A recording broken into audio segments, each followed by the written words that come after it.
Welcome to another episode of the Read Pile. Today I'm taking a look at Wonder Woman Dead Earth. I have removed the dust jacket. It's right to my side. It just makes it easier to both read and manipulate for these videos. But Wonder Woman Dead Earth, this came out 4-ish years ago. Written and drawn by Daniel Warren Johnson. I have the camera pulled back a bit further than usual. Let me show this off real quick. This was a Black Label DC. Black Label tends to use the oversized format, and this makes absolutely beautiful use of that larger canvas, because there is... Let me just skip straight to this bookmark. Just, oh my god, it's so beautiful. It's just very... I mean, the art alone is fantastic, and then you look at some of the detail work in here, and like it's emotionally impactful as well, which is something I'm gonna come back to, because so Daniel Warren Johnson, I think I took notice of him on Murder Falcon, and then from there I believe he went to Extremity, then this and Beta Ray Bill from Marvel, before doing Do a Power Bomb, and then most recently, currently, Transformers. But I became an immediate fan of his work, and he has just an absolutely staggering body of work as far as both high energy, impactful artwork, beautiful scenery, and poignant, emotional, thought-provoking storytelling.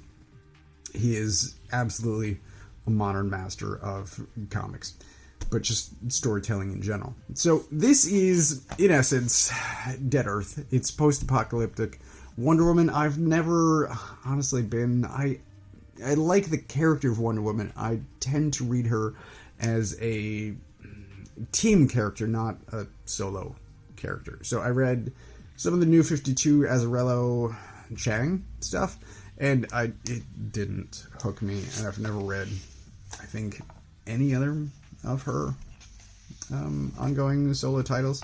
So this, in essence, is really, well, it's my second after New 52, but it's one of the only really solo Wonder Woman books that I've read, and it's a fantastic read.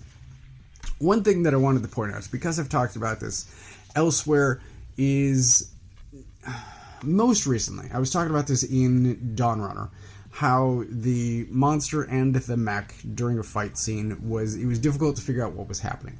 There are some really just highly mutated monstrosities in this, and it's always incredibly clear what's happening. So it's a complicated design on effectively a blank background. We've got some stuff here in the foreground, but just compositionally and then enhanced with color, everything is always clear as to what is happening. But there's this group of humans that stumbles on and wakes up Wonder Woman.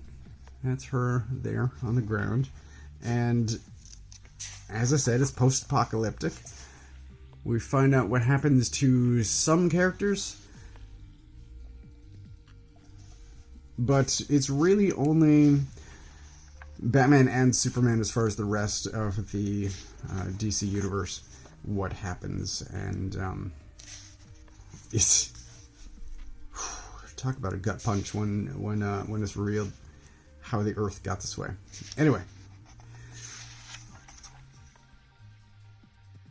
she wakes up. She doesn't know what's happening. The humans have some idea of the history of what has happened to the Earth, of what things used to be like. Look at this cheetah. I mean, it's honestly horrifying when you look at her face and then you hear her story about what's happened. Like, oh my god, it's devastating. Anyway, the art's amazing. The storytelling is really, I think, where this shines. Is she immediately joins up with these humans because of who she is, and she's like, well, I'll help and protect and do whatever I can. And by the end of, I think it's the second issue, she abandons them. It's like, holy cow. Like, what happened? What led her to this decision? And it makes sense, and also it's just like, ooh, this is very rough. And then there's still 2 more issues to go, and you figure out, like, just drive some Jeep into this. Oh, it's the action scenes, top-notch stuff. I want to point out some of the sound effects. I love just hand-drawn sound effects. He does, I don't know why, but where the second letter overlaps with the first quite a bit in this, I don't understand it, but I do love just hand-drawn sound effects. This sequence here between Diana and Cheetah is also just fantastic. I loved this, just the emotional breakdown. It's incredible. So the art's amazing. I've praised that. Also, the writing is surprising. It's emotionally impactful. It is also top-notch stuff. And if you can't tell, I highly recommend grabbing this. It is excellent. It's really good.